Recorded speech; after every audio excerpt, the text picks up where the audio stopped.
Salut à tous, bienvenue dans ma super capsule, la chouette écolo. Bienvenue à tous dans ma nouvelle vidéo. Aujourd'hui, je vais vous montrer mes amis les abeilles. Ah bah oui, il y en a une qui vient de passer. Elle m'a déstabilisée. Alors pour commencer cette vidéo, je voulais vous montrer déjà l'arrivée de nos biomes jusqu'à la découverte des abeilles. Donc je vais y aller progressivement et je vais vous expliquer tout ça. Comme vous pouvez le voir, c'est mon compagnon qui s'y colle. Donc là, ce que vous pouvez voir, c'est le toit en fait de la maisonnette qu'on est en train de déballer, qu'il faudra mettre par-dessus pour la protéger. Vous pouvez aussi même voir une petite encoche, ce qui servira en fait à la fixation. Et voici la petite biome avec le tube orange qui contient les larves. Ensuite, il n'y a plus qu'à insérer le toit et le tour est joué. Voici donc notre biome prêt à être posé. Dans le colis, il y avait aussi un sachet de graines à fleurs mellifères que je vais mettre dans mon jardin. Vous allez me dire mellifères, mais qu'est-ce donc que ceci? Eh bien, des plantes mellifères, en fait, ce sont des plantes qui produisent de bonnes quantités de nectar et de pollen et qui sont accessibles par les abeilles. Voici quelques exemples, le thym, le lavandin, le trèfle blanc et tant d'autres. Si vous vous demandez pourquoi j'ai voulu des petites abeilles dans mon jardin, tout simplement parce que c'est pour aider à la pollinisation.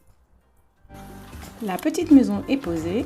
Il ne reste plus qu'à nous enlever le petit bouchon orange où se trouvent les larves et attendre leur éclosion. Bon, j'ai essayé de vous les montrer, mais on les voit qu'à l'œil nu. Je n'ai pas réussi avec mon téléphone. Voici mes 3 petites maisons.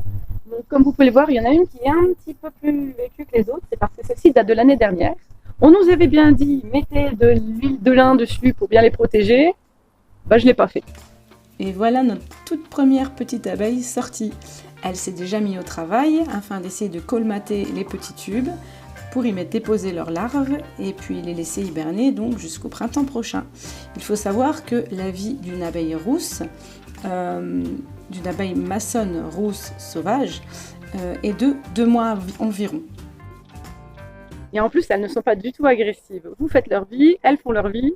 Non, c'est vous faites votre vie, on fait leur vie. Oh bref, elles font leur vie, vous faites votre vie et tout se passe bien.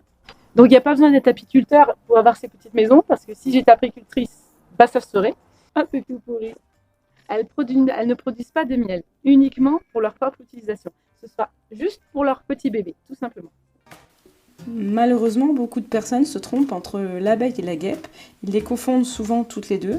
Donc je vais essayer dans cette vidéo de vous montrer la différence.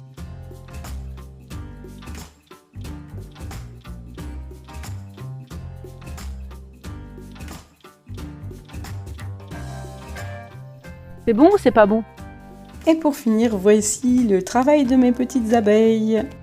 Eh bien écoutez, j'espère que cette vidéo vous a plu. Si elle vous a plu, n'hésitez pas à vous abonner sur la chaîne YouTube ou bien à me rejoindre sur les réseaux sociaux. À bientôt les chouchous.